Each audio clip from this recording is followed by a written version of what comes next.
अभिजीत अभी भी वॉशरूम में ही शीशे के सामने खड़े होकर रो रहा था। इधर पूर्वी कार्तिक के सामने चेयर पर बैठी हुई थी और उसके सामने कार्तिक भी चेयर पर बैठा हुआ था। तभी पूर्वी को ख्याल आया कि वहाँ गौरी भी थी। वो अपनी नजरों को गार्डन में चारों तरफ घुमाकर देखती है, पर गौरी वहाँ कहीं नहीं थी। वो मन में खुद में ही सोचती है, क्या गौरी सच में अभिजीत ही है? कार्तिक के सामने प्लेट में कुछ स्वीट्स रखे हुए थे, तो कार्तिक ने चम्मच से स्वीट में से थोड़ा सा लेकर अपना हाथ उसकी ओर बढ़ाता है। जब पूर्वी कार्तिक को देखती है तो कार्तिक उसे देखते हुए बोला, खाओ। पूर्वी खा लेती है। पूर्वी अंदर ही अंदर खुद को बहुत ही ज्यादा उलझा हुआ महसूस कर रही थी। इतने पर पूर्वी कार्तिक को देखते हुए बोली, मैंने खाना खा लिया है, तुम खा लो, मुझे नींद आ रही है, मैं सोने जा रही हूँ। तब कार्तिक बोला, ओके चलो मैं तुम्हें वहाँ तक छोड़ देता हूँ। वो दोनों वहाँ से एक साथ मैंशन के अंदर आते। वो दोनों सीढ़ी के पास नीचे आकर खड़े थे। पूर्वी सीढ़ी से ऊपर देखते हुए बोली, अब मैं चली जाऊंगी, तुम जाकर खाना खा लो। इतने पर कार्तिक ने प्यार से उसके बाएं हाथ को अपने हाथ में लिया। जब उसने ऐसा किया तो पूर्वी झट से अपने सिर को घुमाकर उसे देखती है। कार्तिक उसे देखते हुए उसके हाथ को प्यार से किस करता है और बोला, गुड नाइट। पूर्वी के लिए ये सब कुछ जिंदगी में पहली बार हुआ था। उसने ये सभी चीजें सिर्फ फिल्मों में ही देखा था, इसलिए उसके साथ घटित हो रही ये सभी चीजें उसे बहुत प्रभावित कर रही थी।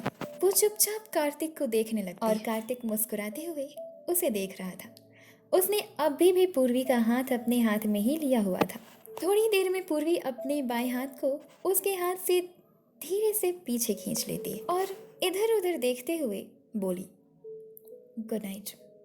और फिर वहां से जल्दी से सीढ़ियों से ऊपर की तरफ जाने लगी। कार्तिक उसे ऊपर जाता हुआ देख मुस्कुरा रहा था, क्योंकि वो जान चुका था कि उसने जो अब तक किया वो सब कुछ का असर पूर्वी पर हो चुका है। पूर्वी वहां से अपने कमरे में चली जाती है। कार्तिक वहां से खुश होकर वापस गार्डन में आ जाता है और अपनी चेयर पर बैठकर चम्मच को हाथ में लेकर उसे टेबल पर धीरे धीरे मारते हुए बस खुशी से मुस्कुराए जा रहा था। और तभी फुल एटीट्यूड के साथ वो अपने एक पैर को दूसरे पैर पर रखकर चेयर पर पीछे की तरफ से होकर आराम से बैठ गया और फिर खुद में ही बोला, अब मुझे जीतने से कोई नहीं रोक सकता और अभिजीत हार चुका है। मैंने कहा था ना अभिजीत, मेरे सामने तुम कुछ नहीं हो, कुछ नहीं कर सके तुम। मैं यहाँ हूँ पूर्वी के साथ और तुम ना जाने कहाँ, पता नहीं क्या कर रहे होगे, किस हाल में होगे, पर डोंट वरी, बहुत जल्द तुम्हें लेने आऊँगा मैं अपनी गर्लफ्रेंड पूर्वी के साथ। फिर पूर्वी खुद तुम्हें ये बताएगी कि मैं उसका बॉयफ्रेंड हूँ। वैसे तुम्हारा रिएक्शन देखने लायक होगा, है ना? वो यही सभी बातें खुद में ही बोलते हुए बहुत खुश हुए जा रहा था। वो आज बहुत ही ज्यादा खुश था। अभिजीत के हार की और अपनी जीत की खुशी मनाते हुए कार्तिक उन सभी स्वीट्स और डिशेस में से खा रहा था और बस अभिजीत और पूर्वी के बारे में ही सोचे जा रहा था। इधर पूर्वी जैसे ही अपने कमरे में आती है, उसने अपनी नजरों को घुमाकर चारों तरफ देखा। उसकी नजरें गौरी को ही ढूंढ रही थी। वो वॉशरूम की ओर गई और गौरी का नाम पुकारते हुए उसे ढूंढती है, पर गौरी कहीं नहीं थी। पूर्वी फिर थककर बेड पर बैठ गई और खुद में ही बोली, कहाँ चली गई गौरी? गार्डन से आ गई थी, कहाँ होगी? किचन की लाइट्स तो ऑफ थी, उमा पार्वती नीचे सो रही थी और पिंकू, हो सकता है पिंकू के साथ हो, पर पिंकू कहाँ होता है इस वक्त? कार्तिक के कमरे में। वो वहां से निकलकर कार्तिक के कमरे में जाती है। उसने कार्तिक के बेड पर किसी को सोया हुआ देखा, कंबल को पूरी तरीके से ओढ़कर। उसे देखते हुए गेट पर से ही पूर्वी खुद में ही बोली, इतनी जल्दी आकर सो गया, अब तक खाना भी नहीं खाया था। पूर्वी ने समझा कि वो कार्तिक है। वो बिना कुछ कहे ही वहां से मुड़कर बाहर आ जाती है और फिर बोली, शायद दूसरे रूम में होगी, चेक करती हूँ, जा कहाँ सकती है। वो दूसरे रूम की तरफ जाते हुए गौरी का नाम पुकार रही थी। इधर अभिजीत वॉशरूम में दीवार के सहारे बैठकर आंख बंद किए हुए चुपचाप। तभी उसके कानों में पूर्वी की आवाज सुनाई देती है। इतने पर अभिजीत झट से अपनी आंखें खोलता है और उठकर खुद को शीशे में देखता है उसके बाद वो जाकर झट से वॉशरूम के गेट को बंद कर लेता है। तभी गेट के बंद करने की आवाज़ पूर्वी के कानों में आती है। वो उस रूम में झांक कर देखती है। वो अंदर जाकर वॉशरूम के गेट के पास खड़े होकर बोली तेज आवाज़ में, गौरी तुम अंदर हो क्या? तब अभिजीत गर्ल की आवाज़ में बोला, हाँ मैं वॉशरूम में हूँ, तुम जाकर सो जाओ, मुझे बाहर आने में देरी होगी, मैं नहा रही हूँ इसलिए। तब पूर्वी बोली, क्या इस समय कौन नहाता है? गौरी बोली, अब मुझे लगा कि मुझे फ्रेश होने की ज़रूरत है इसलिए मैं नहा रही हूँ, तुम जाओ, मैं आ जाऊँगी थोड़ी देर में। फिर पूर्वी बोली, ठीक है मैं जा रही हूँ, तुम आ जाना।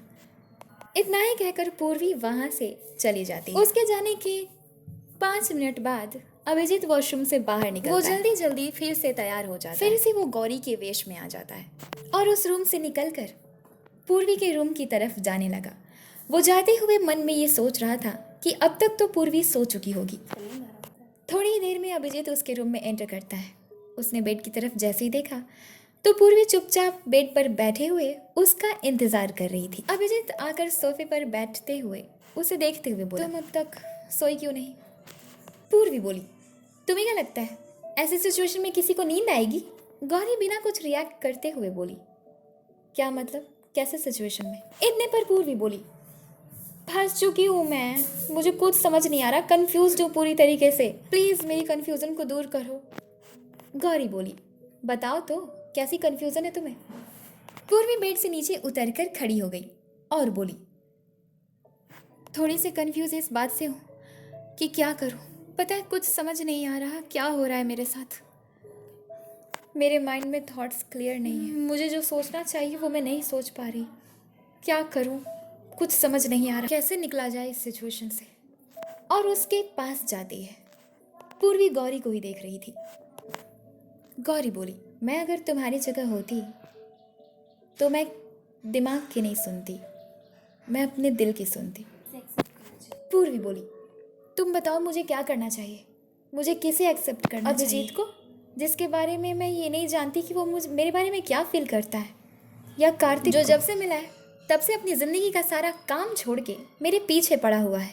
अच्छा बताओ गौरी, अगर तुम मेरी जगह होती तो क्या करती? पूर्वी ने जब ऐसा कहा तो अभिजीत उसकी बातों पर गौर करता है। वो मन में खुद से ही बोला, मुझे लगता है कि मुझे पूर्वी को समझना चाहिए। वो ये बात सोचते हुए पूर्वी को ही देख रहा था। फिर पूर्वी उससे सवाल करते हुए बोली, क्या हुआ गौरी, बोलो कुछ, तुम मेरी जगह होती तो क्या करती? गौरी मायूसी से बोली, अगर मैं तुम्हारी जगह होती तो मैं अपने दिल की सुनती। पूर्वी फिर बोली, और अगर दिल भी सही ना बताए तो?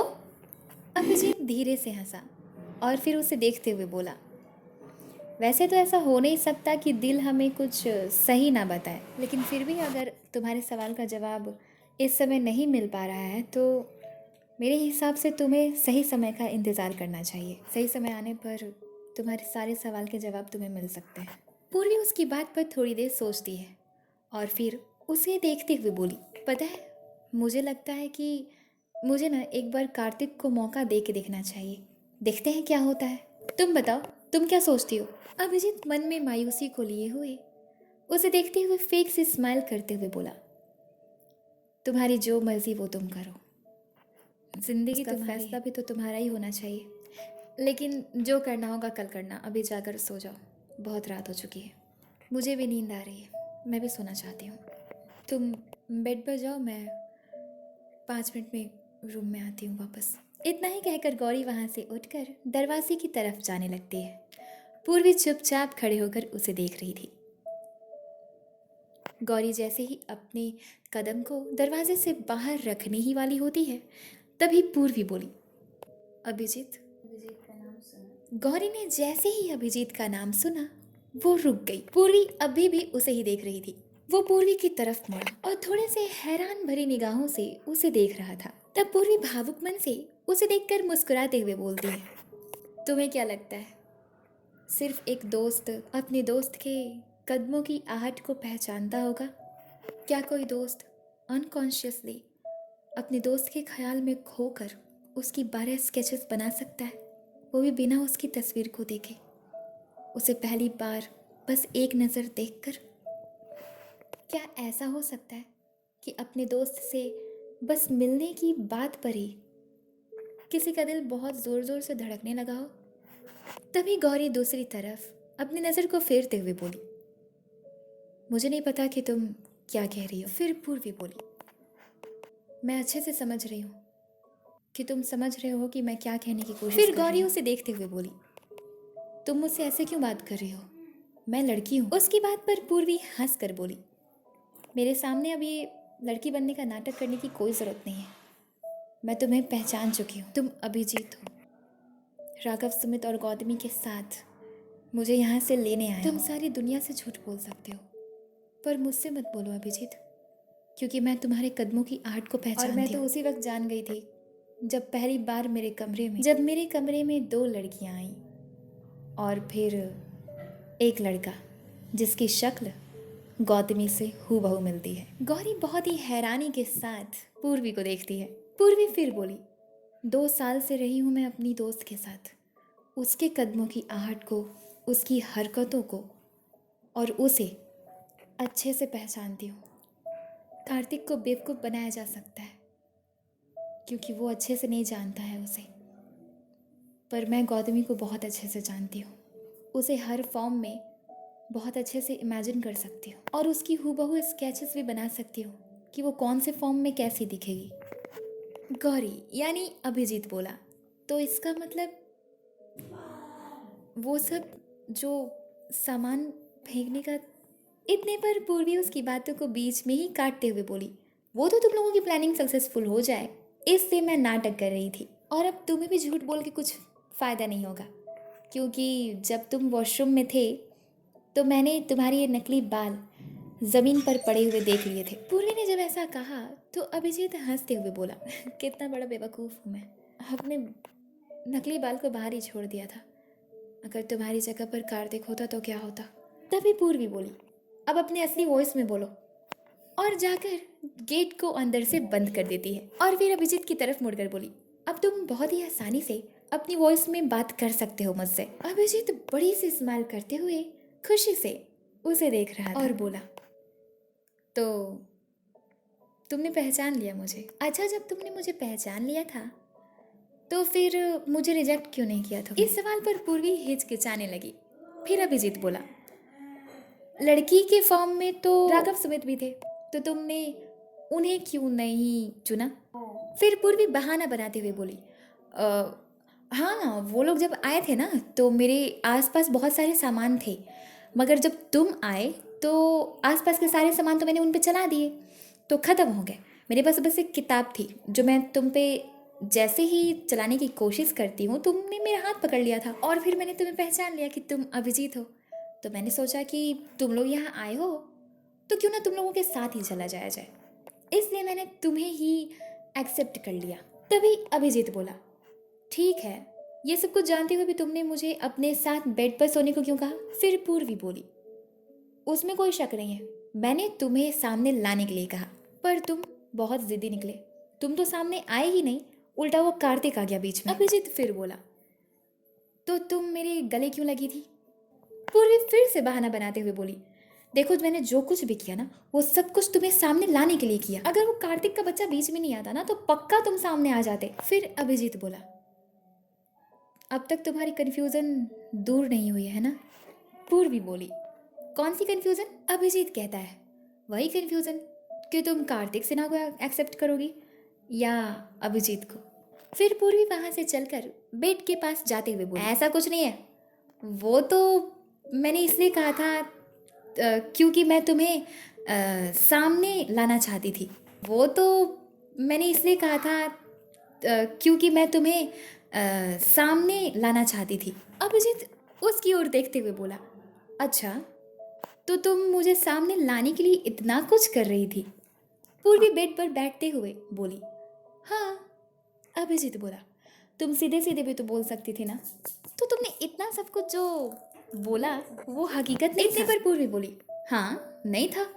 तुमने क्या उसे हकीकत समझ लिया? और उसे देखती है अभिजीत बोला, हाँ, मैंने तो उन सबको हकीकत ही समझा था। पूर्वी बोली, देखो तुम इतने लकी नहीं हो, इसलिए मेरे कमरे से अब निकल जाओ, जाओ। अभिजीत हैरानी से उसे देखते हुए बोला, क्या कहा? मैं कमरे से निकल जाऊं? नहीं, मैं कहीं नहीं जा रहा, मैं यहीं सोऊंगा, यहाँ सोफे पे। पूर्वी बेड से उठकर चलकर दरवाजे के पास आती है और उसे खोलकर अभिजीत को बाहर जबरदस्ती भेजते हुए बोली, जाओ। अभिजीत गेट के बाहर जाकर खड़ा हो गया और पूर्वी की तरफ मुड़कर उसे घूर कर देखने लगा। तभी पूर्वी बोली, ऐसे घूर के मत देखो मुझे, मैं तुमसे प्यार व्यार नहीं करती, कोई वहम में मत रहो। अब जाओ जाके अपने दोस्तों के साथ सो। वो दोनों बेचारे नीचे सो रहे हैं। अभिजीत नॉर्मल होता है। इतने पर पूर्वी बोली, एक मिनट, गौतमी कहाँ है? फिर अभिजीत कहता है, मुझे क्या पता, मैं तो चला सोने। फिर पूर्वी बोली, एक मिनट, इससे पहले वो कहाँ थी, तुम जानते हो? अभिजीत फिर उसे देखते हुए बोला, वो कार्तिक के साथ थी, उसके रूम में सो रही होगी, उसके रूम में सोफे पर। तुम चिंता मत करो, वो लड़के के फॉर्म में है, अपने फॉर्म में कार्तिक से तो डरती ही नहीं थी, वो उस फॉर्म में क्या खाक डरेगी उससे। फिर पूर्वी बोली, ठीक है, अब जो कुछ भी होगा कल सुबह देखा जाएगा। और अभिजीत के मुंह पे ही गेट बंद कर देती है। उसने जब ऐसा किया तो अभिजीत हंसता है और फिर मुड़कर वहां से जाने लगता है। थोड़ी दूर चलकर जाने के बाद न जाने उसके दिमाग में क्या आया, वो वापस से मुड़कर उसके दरवाजे के पास जाता है और उसे 2 उंगली से 2 बार नॉक करता है। पूर्वी, जो कि अभी अभी बेड के पास पहुंची थी, वो खुद में ही बोली, ये कौन हो सकता है, कहीं कार्तिक तो नहीं? पूर्वी दरवाजे की तरफ देखती है और चलकर वहां तक गई। उसने दरवाजे को धीरे से खोला और अंदर से बाहर की ओर झांकती है तो उसने देखा कि वो अभिजीत ही था। उसने दरवाजा को पूरा खोल दिया और उसे देखते हुए झूठ-मूठ का गुस्सा करते हुए बोली, इतने अब क्या? अभिजीत बोला, तुमने बताया नहीं कि तुम हम दोनों में से किसे एक्सेप्ट करने वाली हो? वो अपनी ओर इशारा करते हुए बोला, अभिजीत को या फिर कार्तिक को? पूर्वी सोचते हुए बोली, वो मैं। तभी फिर वो अभिजीत को देखती है और गुस्से से बोली, तुम यहाँ से जाते हो या नहीं? मुझे तुम दोनों में से किसी में कोई इंटरेस्ट नहीं है। इतने पर अभिजीत बोलता है, क्या तुम्हें लड़कों में इंटरेस्ट नहीं है? इतने पर पूरी उस पर जोर से चिल्लाते हुए बोली, बकवास बंद करो तुम अपनी, निकलो यहाँ से। और गेट को बहुत जोर से उसके मुंह पे बंद कर दिया। अभिजीत बहुत हंसता है। गेट को बंद करने के बाद वो वापस से अपने बेड पर आकर बैठ जाती है और ऊपर पैरों को करके अपने पैरों को कंबल से बैठने के बाद वो अपने नजरों को घुमाकर कमरे को देखती है। वो रूम बहुत ज्यादा बड़ा था और साथ में चारों तरफ शांति थी। उस शांति से पूर्वी को डर लग रहा था। वो खुद में ही बोली, इतना बड़ा कमरा है, अकेले डर लगेगा मुझे, नींद भी नहीं आएगी। फिर वो अपने पैरों से कंबल को हटाती है और नीचे उतरकर दरवाजे के पास आती है। उसने दरवाजे को खोला और बाहर निकलकर अपनी बाईं ओर सीढ़ी की तरफ देखते हुए बोली, चला गया क्या? हाँ, मैंने बोला और चला भी गया। एक कार्तिक है जो कभी मेरी बात नहीं मानता, हमेशा जबरदस्ती करता रहता है। और एक ये महाशय जी हैं जो मेरी बात को झट से मान लेते हैं, जबकि मैं चाहती हूँ कि वो मेरी बात ना माने। वो क्यों नहीं करता जबरदस्ती? क्या और जबरदस्ती नहीं कह सकता था कि वो मेरे रूम में रहेगा? बंदर कहीं का। इतने पर उसके पीछे से अभिजीत की आवाज आती है। वो बोला, तुमने मुझे बंदर कहा? पूर्वी अपनी आंखों को बड़ी बड़ी कर लेती है और झट से पीछे की तरफ खुश होकर मुड़ती है और बोली, तुम गए नहीं? इतने पर अभिजीत बोला, किसी को मेरे ना जाने की वजह से कितनी खुशी हो रही है। हाँ? इतने पर पूर्वी बोली, ऐसी कोई बात नहीं है, मुझे कोई खुशी वुशी नहीं हो रही है, और मैं तो बस देखने आई थी कि तुम आराम से सो रहे हो या नहीं। इतने पर अभिजीत बोला, हाँ हाँ ठीक है, मुझे लगता है कि तुम भूल गई हो कि मैं इंसान हूँ। मेरे पास भी 2 कान हैं, 2 आँखें हैं, एक दिल है जो हर कुछ फील कर सकता है, दिमाग है जो हर कुछ समझ सकता है, मैं भी सुन सकता हूँ। इतने पर पूर्वी बोली, तो तुमने सब सुन लिया? और मुंह बनाकर नीचे की तरफ देखने लगी। अभिजीत चुपचाप उसे मुस्कुराते हुए देख रहा था। पूर्वी बोली, हाँ तो ठीक है, अब जब तुमने सुन ही लिया है तो फिर चलो तुम सोफे पर सो जाओ और मैं अपने बेड पे सोऊंगी, मुझे डर लगेगा इतने बड़े कमरे में। अभिजीत उसकी बात पर मुस्कुराते हुए उसे देख रहा था। पूर्वी ने जब उसे देखा तो वो बोला, नहीं मैं नहीं जा रहा, किसी ने मुझसे कहा था कि अब मैं तुम्हें पहचान चुकी हूँ तो मैं तुम्हारे साथ रूम में नहीं रह सकती। फिर पूर्वी बोली, और वही किसी बोल रही है कि तुम रहो, क्योंकि मुझे डर लग रहा है इतने बड़े कमरे में। उसके बाद अभिजीत हंसते हुए उसके रूम के अंदर जाता है। पूर्वी भी उसके पीछे पीछे आकर कमरे के गेट को अंदर से बंद कर देती है। अभिजीत आकर सोफे पर आराम से बैठ जाता है। जाकर अपने बेड पर बैठ गई, अभिजीत की तरफ मुड़कर। फिर पूर्वी बोली, अभिजीत एक बार अपनी फॉर्म में आओ ना, मैं तुम्हें उस फॉर्म में देखना चाहती हूँ। फिर अभिजीत बोला, अगर कार्तिक ने देख लिया तो सारा गेम बिगड़ जाएगा। पूर्वी जिद करते हुए बोली, नहीं वो नहीं देखेगा। फिर अभिजीत बोला, ठीक है आता हूँ अपने फॉर्म में। वो वहाँ से निकलकर दूसरे रूम में जाता है। थोड़ी ही देर में अपना असली फॉर्म लेकर पूर्वी के कमरे में आता है। पूर्वी कमरे में एक्साइटमेंट के साथ वॉक करते हुए उसका इंतजार कर रही थी। अभिजीत जल्दी से रूम के अंदर आकर गेट को बंद कर देता है। वो गेट को जैसे ही लॉक करने जा ही रहा था, तभी पूर्वी उसे देखते हुए बोल पड़ी, अभिजीत।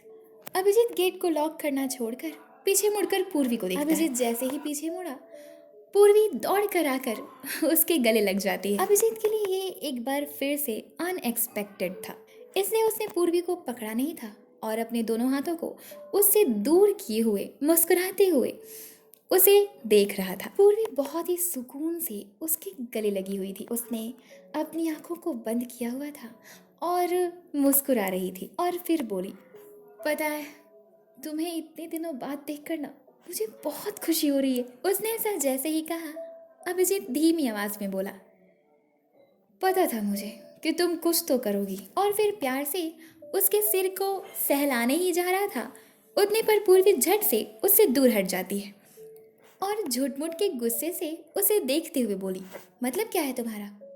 अभिजीत उसकी बात पर हंसकर जाकर सोफे पर बैठता है और उसे देखते हुए बोला, मतलब मुझे भी अच्छा लग रहा है।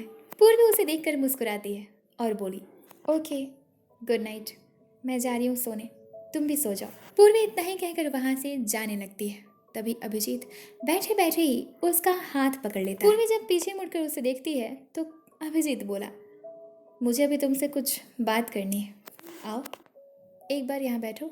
उसने पूर्वी को अपने बगल में बैठने को कहा। पूर्वी उस जगह को देखती है और फिर अभिजीत को। फिर वो खुश होकर एक्साइटमेंट में वहां जाकर बैठ जाती है। फिर अभिजीत उसकी ओर मुड़कर बैठ गया। फिर पूर्वी बोली, तो बताओ क्या बात करना चाहते हो तुम मुझसे? अभिजीत बड़े गौर से चुपचाप मुस्कुराते हुए उसे प्यार से देख रहा। जब उसने पूर्वी के बात का कोई जवाब नहीं दिया तो पूर्वी फिर बोली, क्या हुआ, तुम कुछ बात करना चाहते थे ना मुझसे? अभिजीत उसे देखते हुए ही प्यार भरे टोन में बोला, इतने दिनों से तुमसे दूर रहा हूँ। फिर पूर्वी बोली, तो? इतने पर अभिजीत बोला, तो क्या, तुम्हें देख रहा हूँ, देखने दो। फिर पूर्वी बोली, अच्छा ठीक है देखो फिर। और वो अपने एक हाथ को अपनी एक गाल पे रख के अभिजीत को देखने लगती है। अभिजीत फिर उसे देखते हुए ही बोला, मैं बहुत जल्द तुम्हें यहाँ से लेकर चला जाऊँगा, लेकिन उससे पहले हम जो यहाँ पे काम करने आए हैं वो पूरा तो हो जाए। बस गॉड से प्रे करो कि हम अपने काम में सक्सेसफुल हो जाएं और जो भी हो ना वो अच्छा हो। पूर्वी उसकी बात पर बोली, देखो जो होगा ना अच्छा ही होगा, टेंशन मत लो तुम। वो दोनों ऐसे ही आपस में बातें करने लगे। इधर कार्तिक बड़े देर के बाद सीढ़ियों से चलकर अपने रूम में आता। वो अपने रूम में आकर गेट को अंदर से बंद कर देता है। उसने सोचा कि वो अपने शूज बेड के पास जाकर उतार देगा। वो जैसे ही गेट बंद करके बेड की तरफ मुड़ा, उसने देखा कि उसके बेड पर कंबल को आराम से ओढ़कर कोई सो रहा था। कार्तिक उसे देखते हुए खुद में ही बोला, ये कौन सो रहा है यहाँ पे? किसकी इतनी हिम्मत हो गई कि मेरे बेड पर सोया हुआ है? कार्तिक जल्दी से उसके पास गया और अपनी एक हाथ से उसके ऊपर से कंबल को झटके से हटा देता है। तो उसने देखा कि वो पिंकू था। वो पिंकू को देखते ही बोला, हे भगवान, इसे और कोई जगह नहीं मिली सोने को, मेरा ही बेड दिखा इसे। इतने सारे रूम्स खाली हैं, उनमें से किसी में भी सो जाता। वो पिंकू को जगाते हुए बोला, पिंकू उठो, पिंकू उठो। तभी पिंकू यानी गौतमी दूसरी तरफ करवट लेकर कंबल को अच्छे से ओढ़कर फिर से सो जाती है। कार्तिक फिर से उसके कंबल को खींचकर फेंक देता है और गुस्से से उस पर चिल्लाते हुए बोला, पिंकू उठो, मुझे नींद आ रही है। इतने पर गौतमी गुस्से से अपनी असली आवाज में बोलती है, तो मैं क्या करूं?